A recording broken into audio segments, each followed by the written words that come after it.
시청자 여러분 안녕하십니까? 책 읽기 8일차 패자 부활 그리고 시작 지음 이용원 안전 그 소중한 가치 안전이란 위험이 생기거나 사고 날 염려가 없는 상태를 의미한다. 그러나 우리는 수많은 위험과 사고에 노출된 상태에 놓여 있다. 누군가 희생되고서야 안전을 찾는 사회. 그마저도 시간이 지나면 잊는 사회.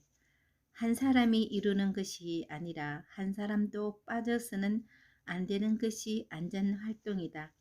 그 사실을 잊을 때 다음 희생자는 나와 내 가족이 될 수도 있다. 너 커서 뭐 될래? 어린 시절 아버지가 회사 옥상으로 황급히 뛰어 올라가던 모습을 종종 본 일이 있다. 그리고 그때마다 옥상 중계탑에 달린 확성기가 온 동네에 쩌렁쩌렁 울려 퍼졌다. 그 소리의 내용은 지역에서 발생한 미아를 찾아주기 위한 방송이었다. 부모를 잃어버리고 겁에 질린 아이와 아이를 잃어버리고 사색이 된 부모들 위해 뛰어다니던 아버지의 모습. 어렸던 나에게 그 모습은 굉장히 멋진 모습으로 남아있다. 그리고 막연하지만 나도 나중에 저런 좋은 일 많이 해야겠다는 생각을 하곤 했다. 그렇게 무엇이 되기보다 무엇을 하고 싶다는 꿈을 아버지의 등을 보며 키워갔다. 동서디지털 주식회사 대표이사 시절 퇴근 후 부산의 바닷가를 산책하는 일을 즐겼다. 그 시간은 현재와 미래에 대한 고민을 하는 사색의 시간이었다. 그러던 어느 날 전국에 방송을 송출하는 채널 방송 사업에 대해 구상을 한 일이 있다. 처음에는 막연했지만 시간이 지날수록 구체적인 밑그림이 그려지기 시작했다. 그 그림의 핵심은 바로 안전이었다. 중점적으로 다루는 안전 전문 채널 방송사인 사회안전방송 설립이라는 밑그림이 그려졌다. 나아갈 방향을 정하고 채널 방송사 설립에 대해 조언을 구하고자 가까운 지인들을 만나기 시작했다. 조언을 구한 이들은 대부분 아버지와 연배가 비슷하고 업계에 전통한 분들이었다.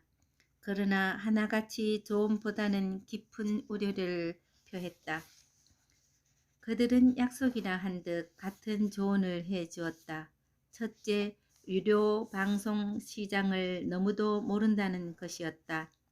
방송통신의 구조상 내가 위치하고 있는 지역 케이블 방송사 대표이사는 채널 배정 권한을 가지고 채널 방송사의 생사 여부를 결정할 수 있는 막강한 자리였다. 그렇듯 소위 말하는 갑의 위치를 영위하고 있는데 반해 내가 하고자 하는 채널 방송 사업은 을 중의 을의 위치였다. 그러니 다른 사람들의 입장에서 보면 스스로 그 자리로 간다는 것은 비친 짓과 다름없었다. 둘째, 현재 플랫폼 사업인 지역 케이블 방송사의 대표이사 지위를 활용해 고유 채널을 만들었다고 하더라도 업계에서 그 채널을 대우해 줄리 만무하다는 것이었다. 전국의 지역 케이블 방송사 대표이사들과 친분이 있다 한들 기존의 채널을 빼고 넣어주거나 채널 배정에 힘써준다는 것에 일말의 기대를 갖지 말라는 것이었다. 그만큼 철저하게 이해관계로 맺어진 세계라는 뜻이었다. 결국 국물도 바라지 말라는 것이다. 셋째, 신규로 시작하는 채널 방송 사업에서 손익 계산은 안 하는 것만 못하다는 이야기가 있었다. 이익은 고사하고 적자를 내지 않으면 다행인 것이 채널 방송 사업이라고 했다. 그리고 끝에는 항상 다시 한번 생각해 보거라 냉혹한 현실과 시장 환경을 꼼꼼히 분석해 보라는 것으로 결론을 맺었다. 우리 이 대표께서 뭘 잘 모르시는 것 같은데 부산에서 갑의 위치에 있는 사장으로 일하다가 서울에서 채널 방송 사업을 시작하면 반드시 시련을 겪게 될 겁니다. 부산과 서울은 생태계가 전혀 다를 뿐더러 서울의 중력은 부산과도 비교도 되지 않을 정도로 센 곳입니다. 같은 고초를 겪고 겨우 적응할 즈음이면 이미 사업은 바닥을 향해 추락하고 있을 겁니다. 그러니 안전이 뭡니까? 손에 꼽을 정도로 돈이 안 될 만한 방송을 하겠다니 그건 아닌 것 같습니다. 승승장구하던 이 대표가 이번에는 잘못 짚은 것 같네요. 그야말로 신랄한 비판이었다. 그러나 반박하기조차 어려울 정도로 현실적이어서 더욱 뼈아팠다. 하지만 스린 속을 달릴 길을 또 없이 또 한 차례 이야기가 이어졌다. 만에 하나라도 채널 방송 사업을 추진하게 된다면 꼭 100억 원 이상 갖고 시작하세요. 그리고 지상파에서 방송한 것을 돈을 주고 빌려와 재방송할 수 있는 드라마 채널이나 자극적인 게임, 영화, 오락, 성인 채널 등을 하세요. 그나마 그게 수명이 좀 길 겁니다. 나머지는 정말 비현실적이에요. 비상업적인 전문 분야 채널은 절대로 오래 갈 수 없고 망해서 쫓겨날 겁니다. 그러니까 제발 그 생각을 접으세요. 결국 또 한 차례의 냉수를 먹고 속 차리라는 이야기를 들었다. 하지만 그릇된 선택으로 내가 무너지는 것을 염려한 서디슨 친구였다. 그래서 너무 감사하고 행복했다. 그러나 한편으로는 오기가 발동하면서 승부욕이 생기는 것을 느낄 수 있었다. 그리고 다시 한번 긍정의 힘을 믿어보기로 했다. 막연하게 나도 체중에 저런 좋은 일 많이 해야겠다고 다짐했던 어린 시절의 꿈은 그렇게 구체적인 모습으로 내 눈앞에 나타났다. 만약 아버지의 그런 모습을 보지 않았더라면 혹시 다른 생각을 하지 않았을까? 죽음의 바다. 본격적으로 채널 방송 사업을 구상하기 시작했을 때 지인들은 하나같이 절대 하지 말라며 협박 아닌 협박을 할 정도였다. 그리고 그 중에서 한 번은 신규 채널 방송 사업에 대해 이렇게 비유했다. 신규 채널 방송 사업자는 평균 생존 기간이 3년 미만입니다. 이를 비행기에 비유하면 이륙은 했는데 착륙할 곳이 가득 찼다고 보면 돼요. 그렇다고 해서 공중급유를 받을 수 있는 것도 아닙니다. 그렇게 활주로를 못 찾고 공중에서 배회하다가 연료가 떨어져서 추락해 산산조각으로 나는 게 운명입니다. 운이 좋아서 비상 착륙에 성공했다고 하더라도 다시는 날 수 없는 고철 덩어리나 다름없게 됩니다. 그 이야기를 듣는 나는 당시 손에 땀이 차고 머리가 멍해졌다. 언제나 긍정적인 생각으로 일을 추진하던 나였지만 이보다 빨리 망해서 전 재산 날리기 좋은 사업이 없다는 말 앞에 할 말을 잃었다. 와, 이렇게 비관적이고 절망적인 사업인데 과연 시작하는 게 맞나? 라며 물음을 던질 정도로 스스로의 믿음이 흔들렸다. 그러나 정도가 끝이 아니었다. 나를 회유하기 위한 발언들은 끝없이 이어졌다. 이 대표, 많은 사람들이 방송사의 단면만 보고 덤벼들어요. 마치 양귀비와 같이 화려한 겉모습으로 사람을 홀리는 게 방송시장입니다. 밖에서 보면 아름답죠. 그런데 거기에 중독된 사람은 어떻겠습니까? 처참하죠.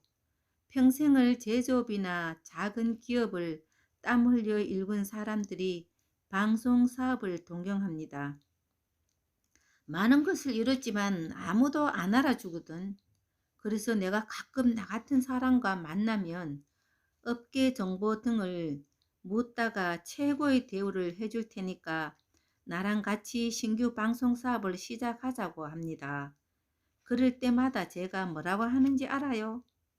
아니요, 잘 모르겠습니다. 저는 그분들에게 이렇게 얘기해요. 세상에는 돈을 많이 들여 하는 사업 중에 돈을 버는 업종이 많습니다. 그런 업종에 수십억을 투자하면 많이는 못 벌어도 안정적으로 버는 경우가 있지요. 그렇지만 그 돈으로 채널 방송 사업을 하려거든 적어도 자본금의 두세 배를 보유하고 있거나 지속적으로 그 이상의 돈을 투자할 수 있는 기업을 가지고 있어야 합니다. 그리고 그 돈을 다 쓰고 빈털터리가 되어도 상관없을 정도로 돈이 있지 않다면 절대로 시작하지 마세요. 성공한 백만장자가 재미로 라스베가스에 방문했다가 가지고 간 거금뿐 아니라 빚까지 지게 되면서 종국에는 모든 재산을 탕진하는 것처럼 그래서 구걸하며 연명하면서도 1센트짜리 하나라도 생기면 잭팟을 터뜨려 모든 걸 만회하려는 모습과 다를 게 없는 곳이 채널 방송 사업입니다. 우여곡절 끝에 시작해 어려움을 겪더라도 투자한 돈이 아까워 채널 배정만 받으면 곧 만회할 거라는 착각에 포기하지 못합니다. 포기하고 나가려 해도 회사가 팔리지 않으니 그러지도 못하지요. 모든 빚을 다 감내하고 나온다 하더라도 그 빚을 갚기 위해서 있던 회사를 날리고 몸좀 눕는 일이 다반사입니다. 왜 저렇게 과장된 이야기로 겁을 주냐고 생각하시겠지만 현실이 그렇습니다. 회장님을 진정으로 생각하는 마음에 드리는 조언이니 제발 하지 마세요.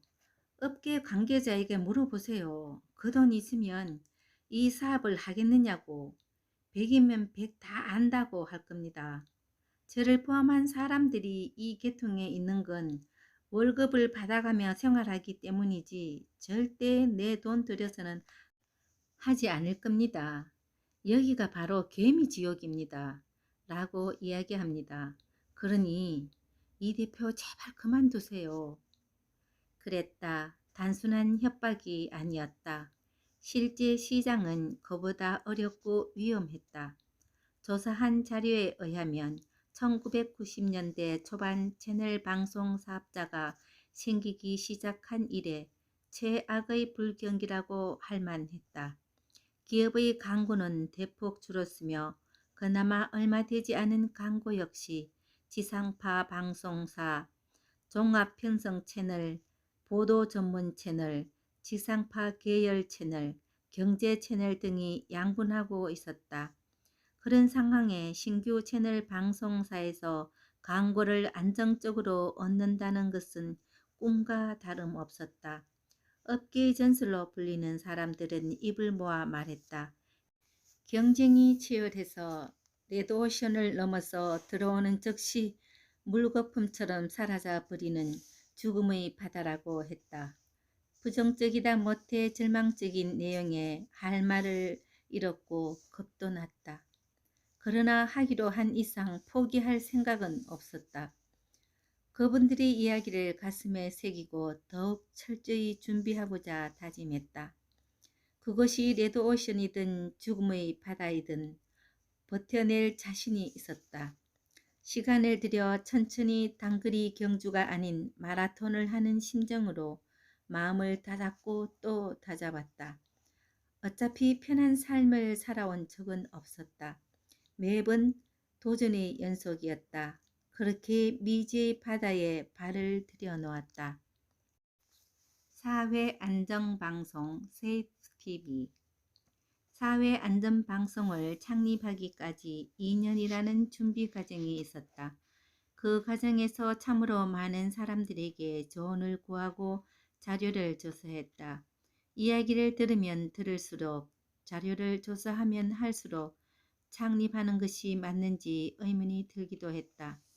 그런 혼란 끝에 2010년 하반기 창립하기로 결심을 굳혔다. 이후 재빠르게 법인 설립을 진행하였으며 자금을 융통했다. 그렇게 2010년 10월 10일 사회안전방송의 역사가 시작되었다. 당시 내 나이 만 32이었다. 창립 이후 가장 절망과 희망이 교차되던 지점이었다. 바로 우리 국민이 안전이라는 개념에 취약했다는 점이다.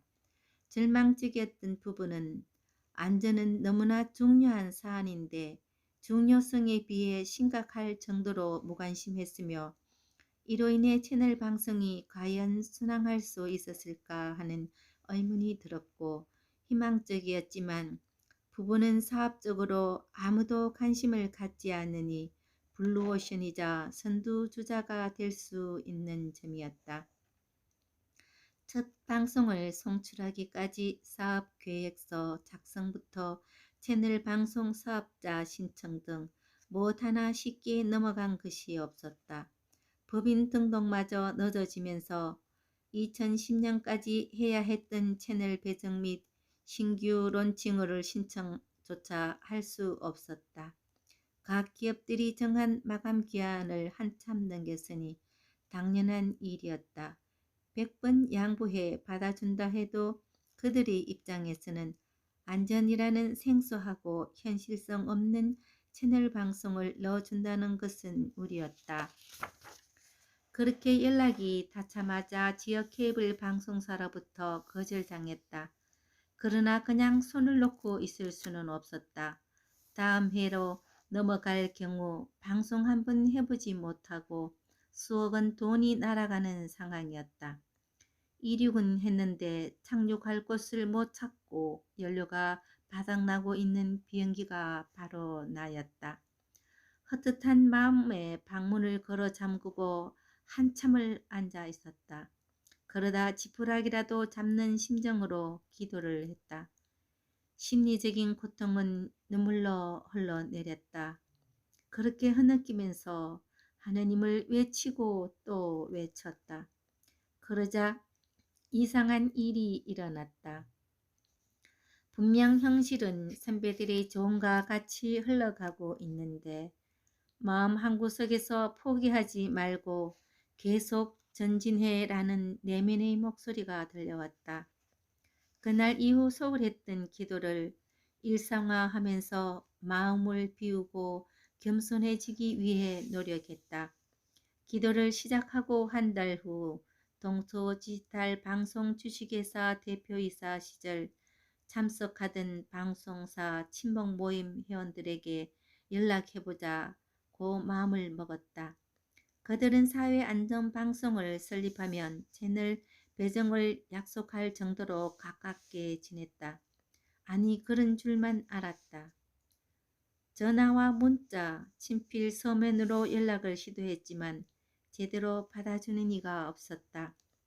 그나마 연락이 된 이들도 신규 채널 배정을 부탁하자 매몰찬 거절의 말과 함께 전화를 끊어버렸다.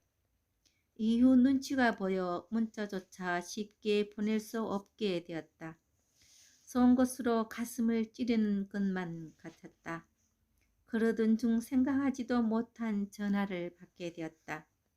그분은 채널 방송 사업에 대한 부정적 견해와 마음은 단단히 먹으라는 충고의 이야기를 듣게 되었다. 그래도 관심을 가져줬다는 것만으로도 고마웠다. 그리고 며칠 후 이미 한번 거절됐던 지역 케이블 방송사에서 다시 신청서를 넣어보라는 연락이 왔다. 한번 거절되었던 터라 큰 기대는 없었다. 그리고 또 며칠 후 디지털 채널에 방송할 예정이니 송출 신호를 연결하고 그 전에 문제가 생기지 않도록 시험 방송과 테스트를 마치라는 이야기를 들을 수 있었다. 그 말을 듣자마자 직원들과 함께 눈맞은 강아지처럼 사무실을 뛰어다녔다. 그런데 첫 방송을 위해 힘써준 것은 다름 아닌 단단히 먹으라고 전화를 주셨던 원주 영서 케이블 방송의 김희진 회장님이었다. 설립 이듬해인 2011년 2월 1일 강원도 원주에 위치한 원주 케이블 방송의 전파를 타고 사회안전방송의 첫 방송이 송출되었다. 비록 몇천 명의 디지털 방송 가입자가 전부였지만 드디어 시작이었다. 그러나 기쁨도 잠시. 설립 후 넉 달 동안에 이미 자본금의 30%가 소진된 상태였으므로 수입은 전무했다. 그 와중에 매월 수천만 원의 지출이 발생하는 것을 생각하며 마냥 웃을 수만 없었다. 첫 방송 송출의 기쁨과 현실의 암울함 속에 문득 회사 설립 전에 선배들이 헤어주었던 조언들이 스쳐갔다. 그러자 다리에 힘이 풀려 의자에 주저앉고 말았다. 안전방송으로 가게 되면 추락하는 속도는 2배가 될 것이며 누가 그걸 보겠느냐던 말이 떠올랐다. 그랬다. 정말 찾는 사람이 없었다. 서글픈 마음에 눈시울이 붉어졌다. 떼돈을 벌고자 한 것도 아니고 다만 같이 공감하자는 것뿐이었는데 누구도 알아주지 않았다. 넘을 수 없는 벽 앞에 서 있는 기분이었다. 그래도 진정성을 알아준 이가 있다는 것에 감사하며 힘을 내었다. 연평도와 후쿠시마 2010년 11월 23일 오후 2시 30분 인천광역시 옹진군 연평면의 대연평도에서 평화를 깨는 폭음이 울렸다. 북한의 소행이었다. 국민은 불안에 휩싸였고 군의 경계태세는 전시에 준비하는 상황이 되었다. 매스컴은 앞다투어 선정적이고 불안감을 조장하는 소식을 쏟아냈다. 연평도 포격 사건 이후 많은 국민이 국가 안보의 필요성과 중요성에 대해 눈을 뜨기 시작했다. 국가 안보 역시 사회 안전의 일부이다. 그리고 놀라운 일이 벌어졌다. 이미 신규 채널 배정을 거절했던 지역 케이블 방송사들이 다시 한번 제안서를 넣으라는 연락이 지해왔다. 웃을 수도 울을 수도 없는 상황 앞에 다소 혼란이 찾아왔다. 그러나 사회 안전에 대해 알릴 수 있는 분명한 기회가 찾아온 것만 확실했다. 이 사건으로 인해 국가 차원에서 사회 안전에 대해 여론이 형성됐다. 그도 그럴 것이 휴전 상태인 북한을 앞에 두고 안보 불감증에 빠진 국민이 언제든 위험해질 수 있다는 것을 깨달은 사건이었기 때문이다. 아무튼 그날을 계기로 여러 방송의 찬연도 신규 채널 배정을 받게 되면서 채널 방송 사업에 진입할 수 있었다. 연평도의 표현이 채 가시지 않는 2011년 3월 11일 오후 2시 리히터 규모 9.0의 전례가 없는 지진이 후쿠시마를 덮쳤다. 수십 미터의 해일은 빠르게 대지를 잠식했고 수만 명의 인명을 앗아갔다. 해일이 물러간 자리에는 앙상한 건물만 남아 있었다. 대지는 생기를 잃었고 사람들의 눈에는 절망조차 남아있지 않았다. 그러나 진짜 큰일은 따로 있었다. 안전을 자랑하던 후쿠시마 원자력 발전소가 파손되며 전국에는 폭발하는 대참사가 일어나게 된 것이다. 연평도 폭격 이후 안전 불감 등의 긴 잠에서 깬 국민들은 후쿠시마 원자력 폭발을 계기로 국가의 재난뿐 아니라 개인의 안전 역시 보장할 수 없다는 것을 깨닫게 되었다. 이후 자신을 지키는 가족을 보호하기 위한 관심과 노력이 커지면서 자연히 사회안전방송에 대한 관심도 올라갔다. 굳게 닫혀있던 문은 그렇게 열리고 공익 채널로 인식되며 반드시 필요한 방송사 자리매김하는 결과를 낳았다. 시작은 미약하나 끝은 장대하리라는 말은 사회안전방송의 행보를 담아낸 표현과도 같았다. 수천 명을 대상으로 송출하던 방송은 전국의 약 60%를 방송 시청권역으로 약 700만 명의 가구에 신규 채널 배정이 되는 결과를 만들어냈다.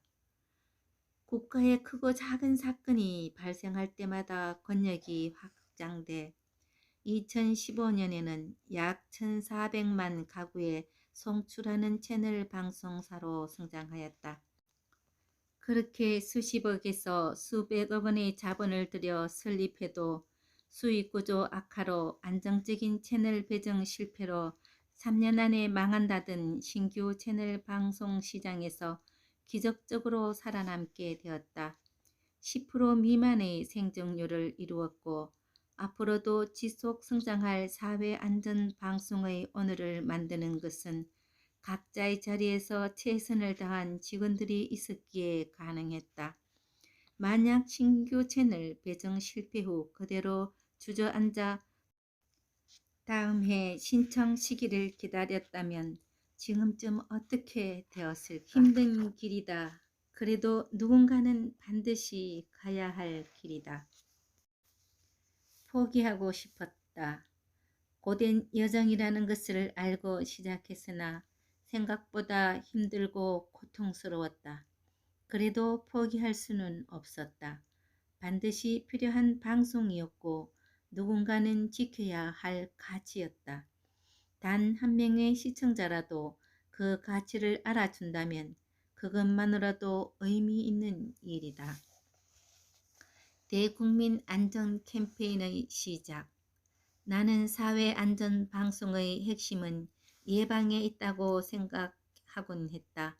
물론 사회안전방송이 존속하게 된 이유가 사건, 사고 발생해서였다는 것이 아이러니했지만 예방을 통해 안전상태를 유지하는 것이 가장 이상적이라고 생각한다. 누구나 살면서 크고 작은 사고를 겪는다.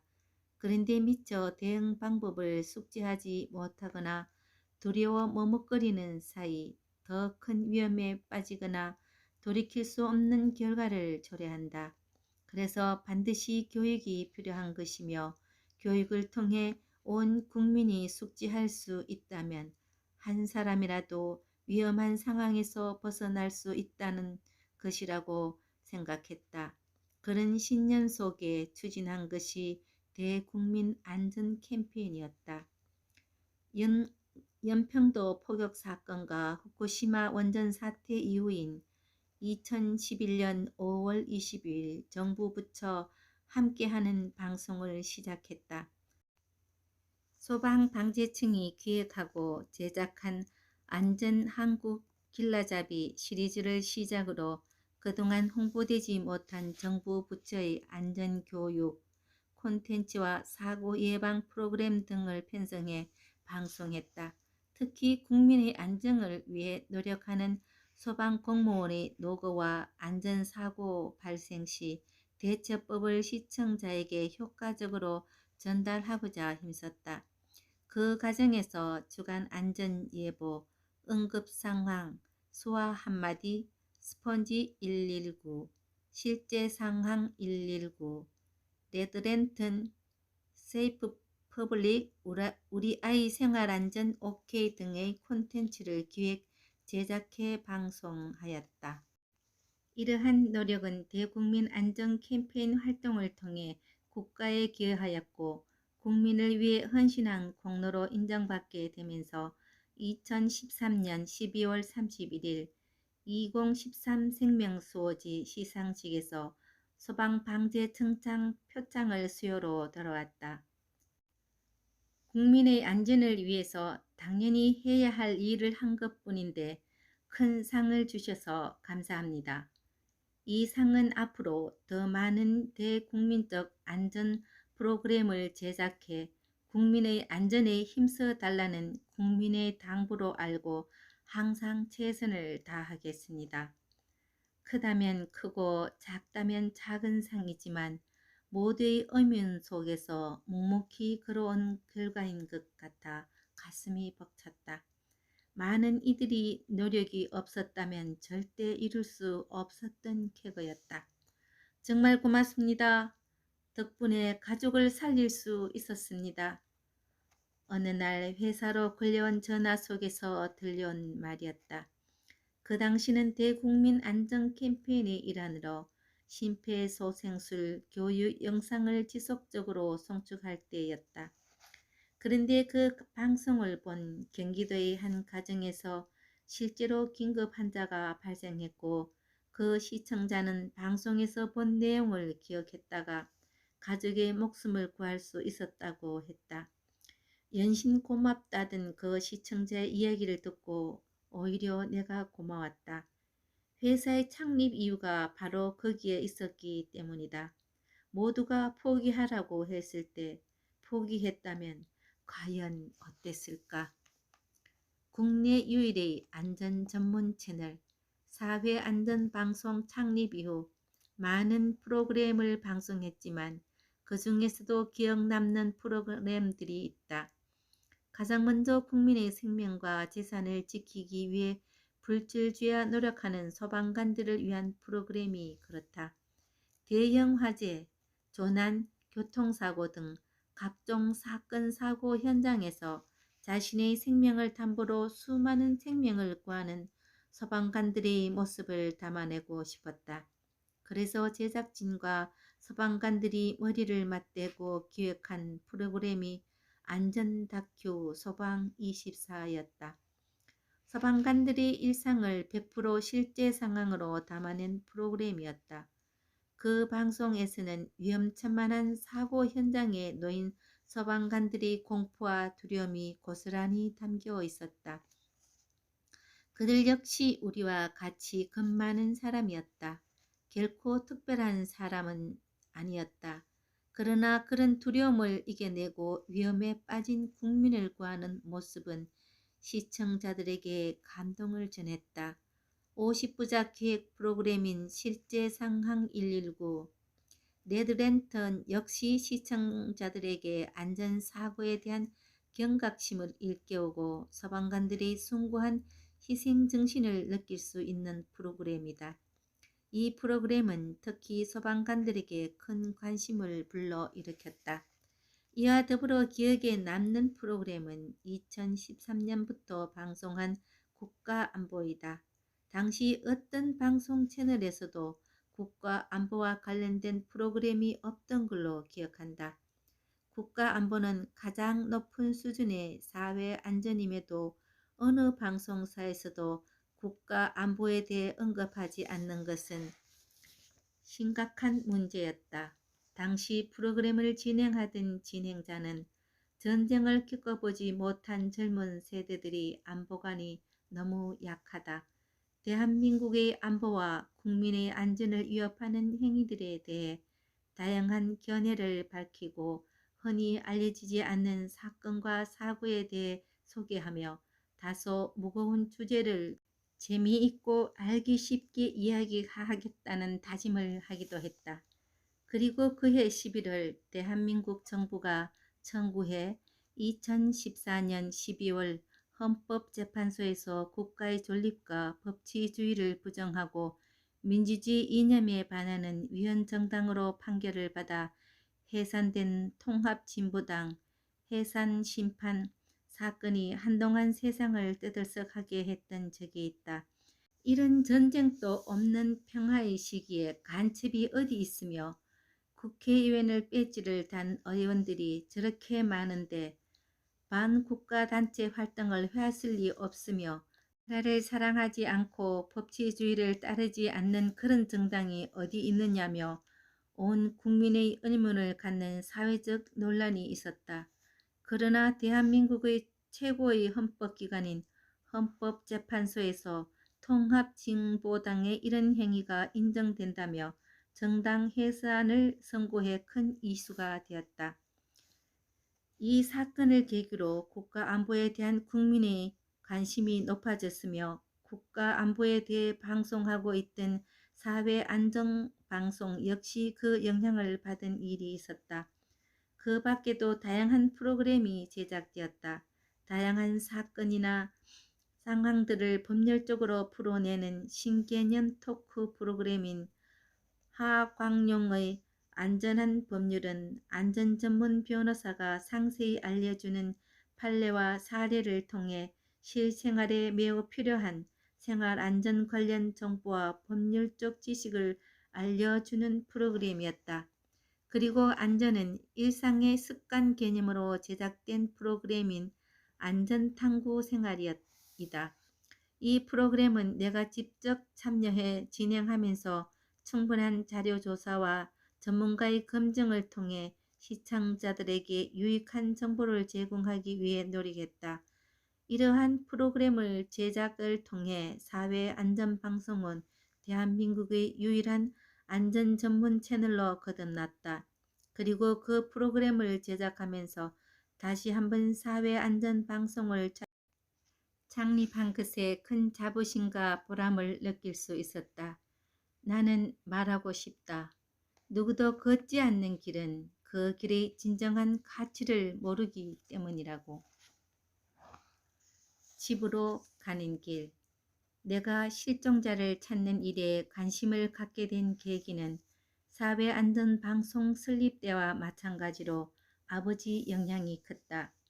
어린 시절 내가 살던 사하구 지역의 부산에서도 가장 낙후된 지역으로 사건 사고가 끊이지 않았다. 아이들은 주로 신평장림공단 신규 부지의 넓은 공터나 마을 뒷산을 놀이터로 삼았다. 그리고 그곳에서 늦게까지 들어오지 않는 경우가 많았다. 그러다 낯선 사람에게 의해 납치되는 일도 적지 않게 벌어졌다. 그때마다 아이들의 부모는 파출소에 신고를 했고 파출소에서는 아버지에게 신고했다. 당시 우리 집은 3층이었는데 그중 2층의 아버지 회사였다. 일단 실종자 신고가 들어오면서 회사를 지키고 있는 직원들 중 한 명이 재빨리 옥상으로 올라가 확성기를 통해 실종자를 찾는 방송을 시작했다. 그렇게 방송이 나가고 나면 동네 사람들이 너나 할 것 없이 아이들을 찾아 나섰다. 덕분에 우리 동네에서 아이들을 잃어버리면 다른 지역에서 비해 빨리 찾을 수 있었다. 그런 일이 생기는 날이면 호기심을 이기지 못하고 빼꼼히 들여다본 기억이 있다. 또래 아이가 사무실에 앉아 겁에 질려 있는 모습을 보고 있노라면 괜히 나까지 겁이 났다. 그렇게 얼마의 시간이 흐르면서 소식을 듣고 달려온 아이의 가족들이 아이를 부둥켜 안고 오열하는 모습은 뇌리에 깊숙이 박혔다. 그리고 부모의 손을 잡고 집으로 돌아가는 모습에 나도 모르게 진정이 됐는지 눈물이 흐르곤 했다. 분명 아버지는 영리적인 목적을 가지고 방송 사업을 했다. 그러나 실종자를 찾는 것처럼 지역에 헌신할 수 있는 일이라면 가장 먼저 발벗고 나섰다. 그렇듯 아버지의 헌신은 어린 마음에도 자랑스럽고 존경할 만한 모습이었다. 본격적으로 실종자를 찾고자 마음을 먹은 것은 사회안전방송을 설립하기 전인 2010년도 중반 어느 날 서울의 보라매 공원에서였다. 약속이 있어 찾았던 그곳에서 울고 있던 한 아이가 있었다. 한참을 지켜보았지만 보호자는 나타나지 않았고 길을 잃은 아이라는 생각이 들었다. 아이의 이름은 도윤이었다. 경찰에 신고 후 아이를 달래며 곁을 지켜주었다. 아이의 부모는 몇 시간 후에서야 경찰에게 소식을 듣고 나타났다. 내가 그 자리에 있어 다행이고 무사히 집에 갈 수 있어 다행이라는 생각에 안도감이 들었다.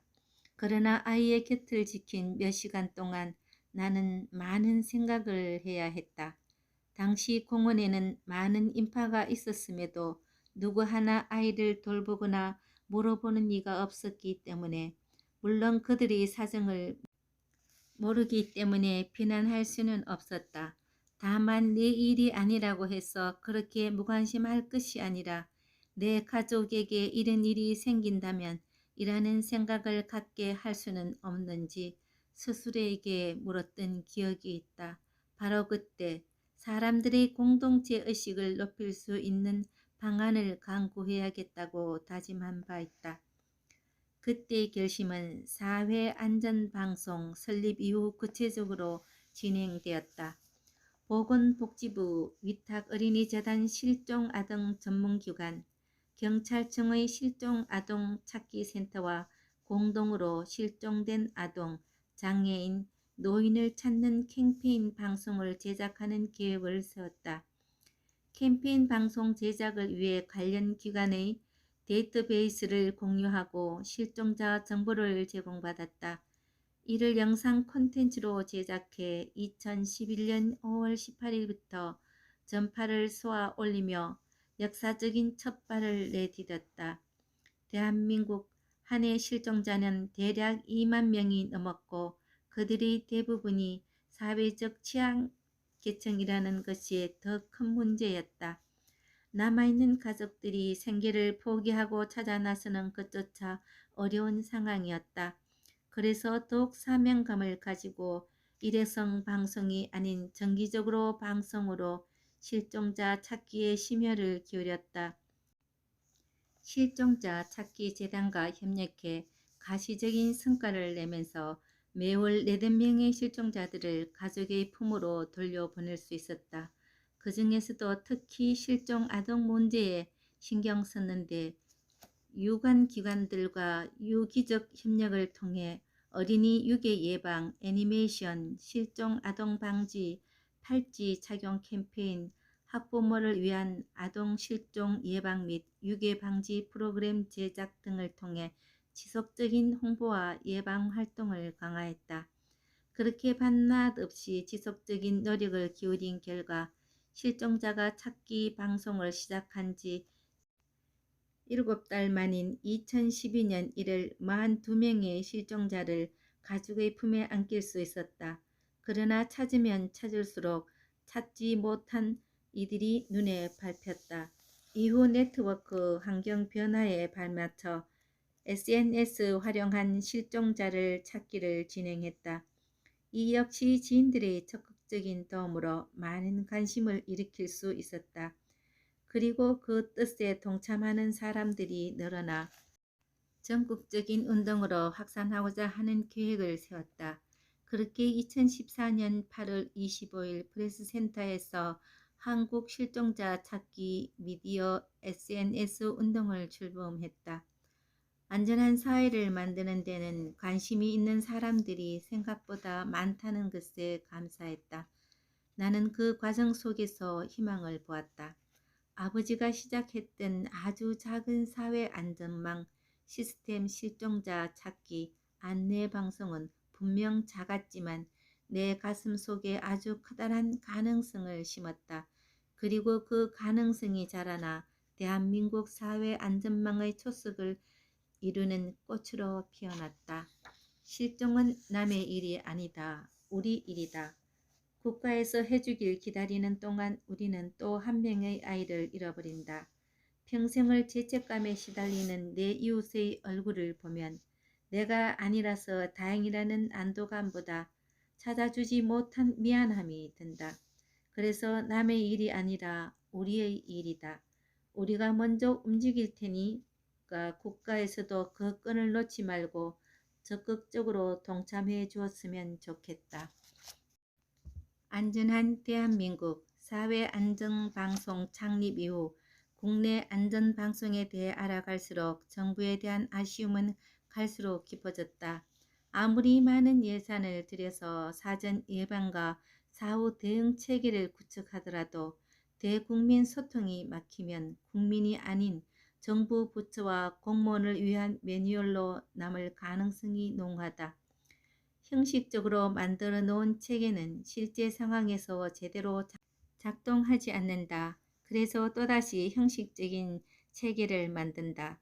이렇게 악순환이 반복되고 있다. 결국 꾸준한 홍보와 교육이 진행되지 않는다면 무용지물이나 다름없는 것이다. 이렇게 우리는 지난 세월 동안 인재에 대한 대형 참사를 목격해왔다.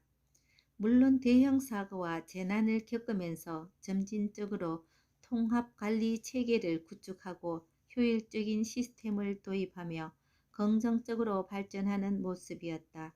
그러나 하루가 다르게 변화하는 사회의 속도에 맞추지 못하는 것 또한 사실이다.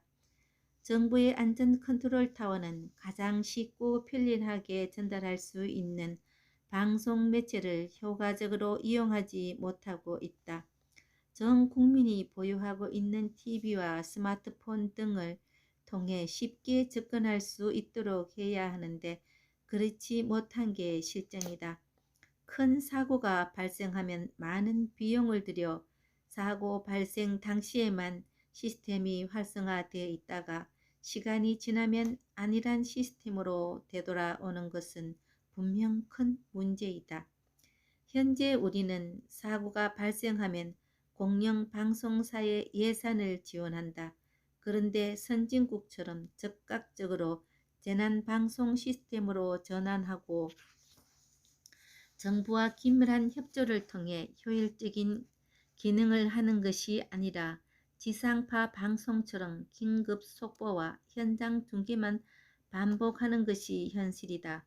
사고가 일어나기 전에 사회 구석구석에 존재하는 안전 문제를 진단하고 혹시 사고가 일어났다면 철저한 원인 분석을 통해 같은 실수를 범하지 않도록 교육할 수 있는 방송이 마련돼야 한다. 정부의 안전 컨트롤 타워의 통합 안전 시스템을 돕기 위한 재난 안전 전문 방송 매체의 조건은 우선 전국을 대상으로 24시간 정규 방송을 하고 TV와 PC, 스마트폰 등의 모든 단말기를 통해 실시간 방송할 수 있는 채널 방송 사업자 PP가 될 것이다. 그 다음으로 일일 방송 프로그램 편성 비율이 최소 50%에서 최대 100%로 각 정부 부처별 제작 보유하고 있는 대국민 안전교육, 사고 예방, 재난대처, 안전정책 홍보 관련 통한 관리하고 송출할 수 있어야 한다.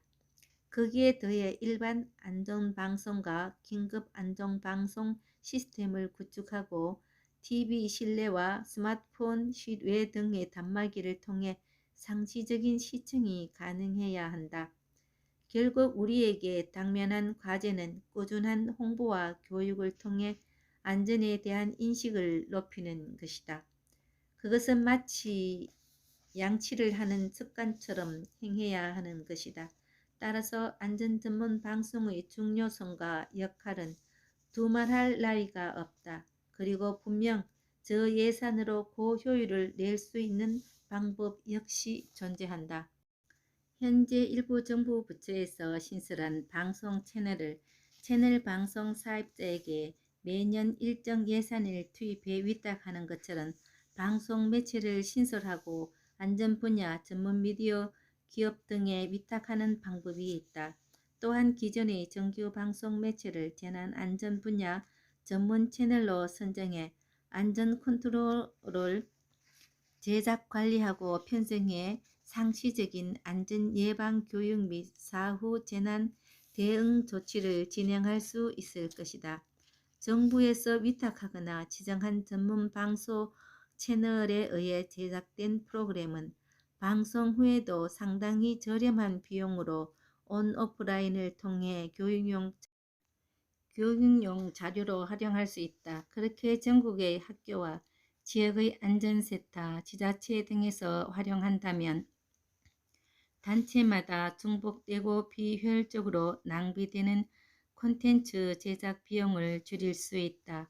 그리고 어플리케이션을 통해 스마트폰 콘텐츠로 활용할 수 있기 때문에 방송 공공기관, 교육, 개인 교육용으로 활용할 수 있기 때문에 일석삼지의 효과가 있다.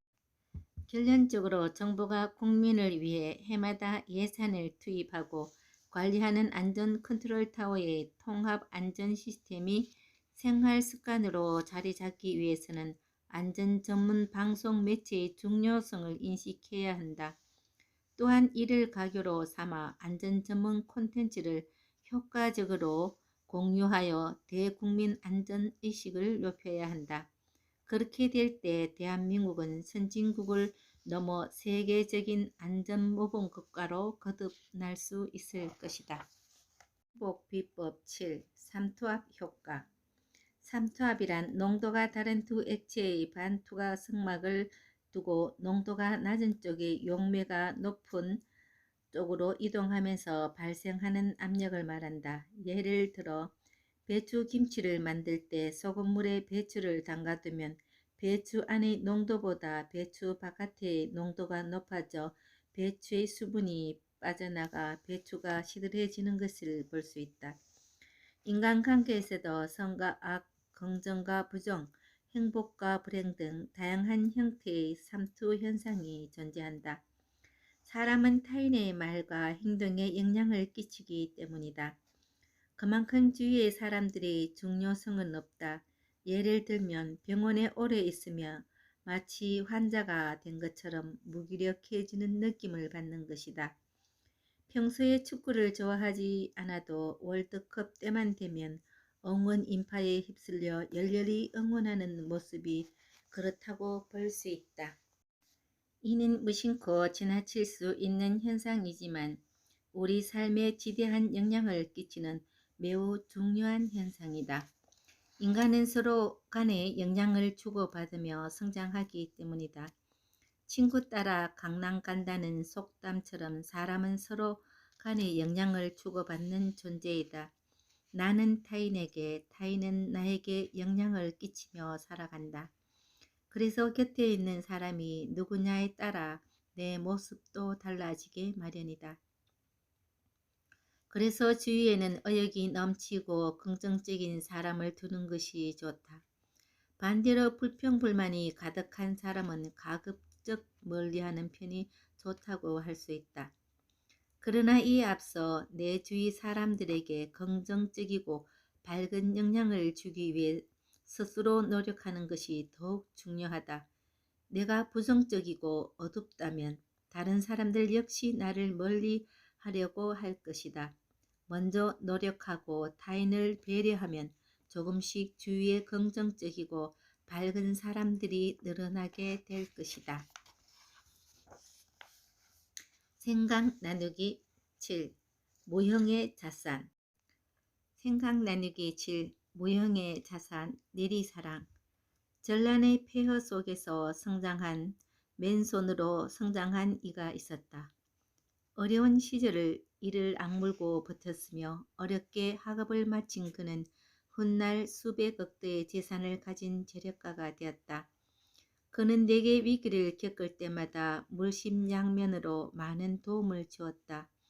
그러나 나는 나의 보답을 항상 거절했다. 내리사랑을 실천하라는 당부가 있었을 뿐이었다. 이사장, 나 역시 젊은 시절부터 지금까지 숱한 도움을 받았어요. 그래서 보답을 하려 하면 그때마다 어른들은 그냥 내리사랑하세요 라고 했지요. 부모님, 언인, 조국으로부터 받은 은혜 덕에 오늘의 제가 있는 거라고 생각해요. 이사장도 나한테 갚으려고 하지 말고 도울 수 있는 한 내에서 아낌없이 내리사랑하세요. 그렇게 베풀다 보면 베푼 것보다 훨씬 큰 복이 돌아온다는 것을 느낄 겁니다. 그것은 마치 보이지 않는 선순환의 끈과 같아요. 그리고 그 끈은 내가 가진 재물보다 훨씬 더 많은 모형의 자산입니다. 나눔에서 오는 넉넉함은 마음을 풍요롭게 하고 감사함을 느끼게 하는 힘이 있어요.